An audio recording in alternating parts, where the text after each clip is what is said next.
Praise be Jesus, Mary, and Joseph. My name is Rodel P. Kabungkal, and I'm student of First D. King College D. Maranding from the College of Business Administration.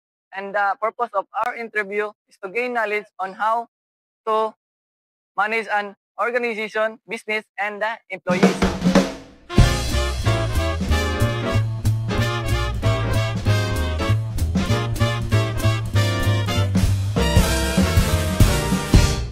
Good afternoon. We are here at Yamaha, located at Maranding Lanao del Norte, besides Jollibee. We are here to conduct an interview of the manager in this organization. Come on.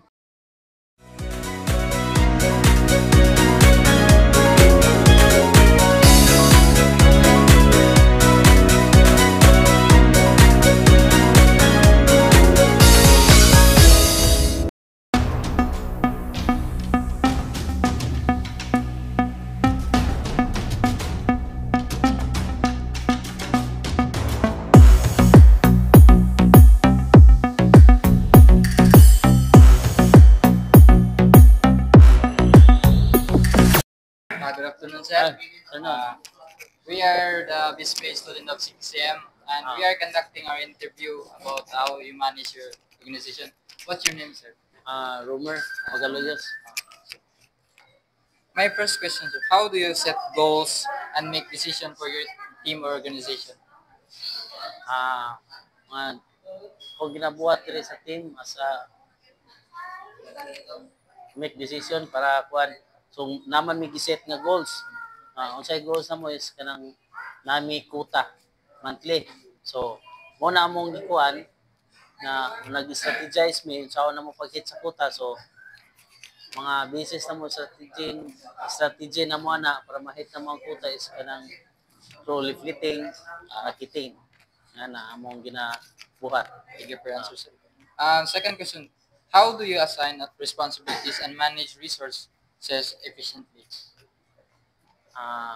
So ginasa for example sa akong mga empleyado like sales, namatay spare parts sales og kuan kaning mechanic. So nagyud mi ginaseta na nga sa part pud sa mechanic na ami mga standard operating procedure nga ginasunod nila sa sales pod unsay nang ginabuhat sa parts. Same with parts, maorig po gyapon nga unsay among mga kuan standard operating procedure sa isa ka company mo na mo ginasunod.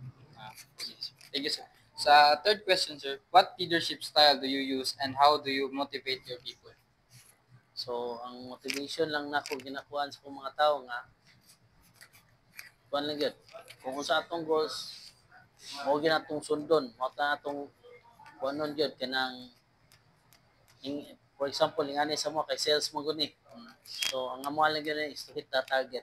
So para ma-motivate sila, encourage yun nga isa gyud nga nang dili malate, duty sila on time kay para ma-hit yun ang target. Thank you, sir. Sa fourth question, sir, how do you check if your plans are successful? What do you do if they aren't? Sa ko lang successful mi kay most sa monthly kuan gyud namo kuta ma-hit gyud namo target. So it means ang among ginabuhat na-hit gyud namo sa goal sa company at the same time as mga empleyado namo nako diri na-hit gyud nila ang target. So mo na isa ka kuan nga success gyud ang among plans. Okay, sir. Sa last question, sir, what skills or qualities should future manager like you develop to effective lessons? Leaders. Kuan lang gyud kining as a leader gyud kuan kining isa gyud nga i-set gyud imong kagalingon nga as a good leader kuan gyud kanang trabaho ka unsay nga trabahon. For example like kanang mo-duty ka, dapat mo-duty ka on time.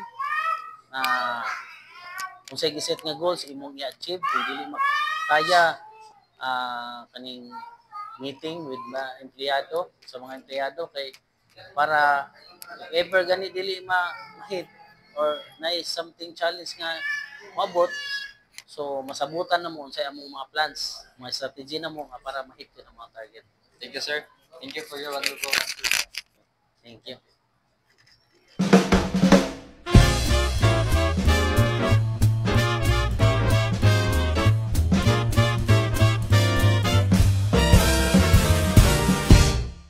Good afternoon, everyone. We are here at Aqua Gym located at Lanao del Norte. So, we are here to interview the manager of this organization. So, let's go.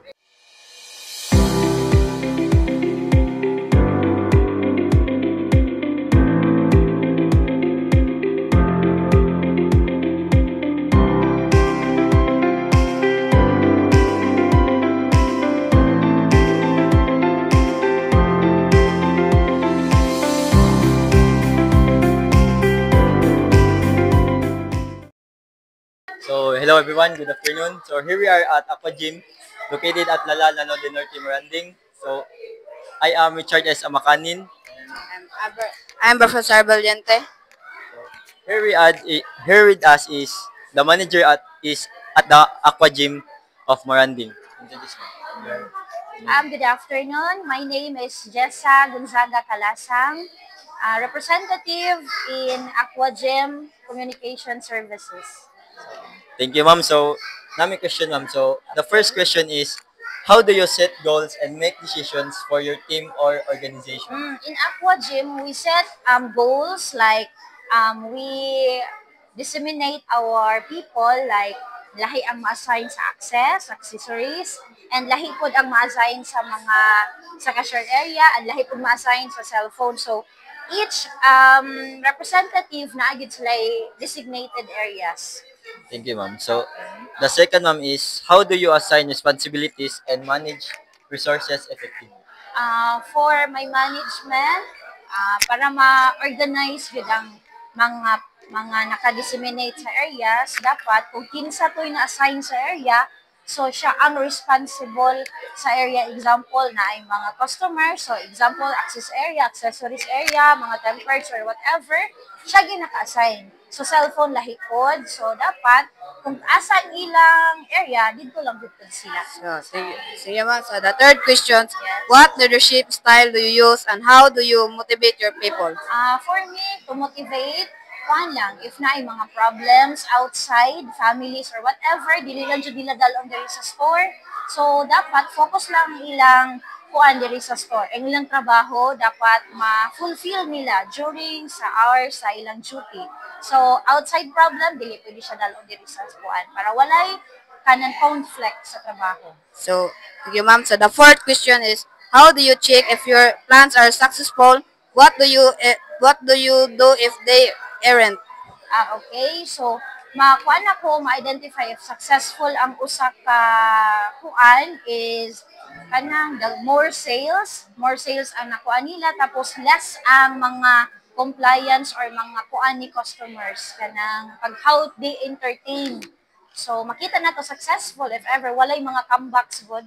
So mao na.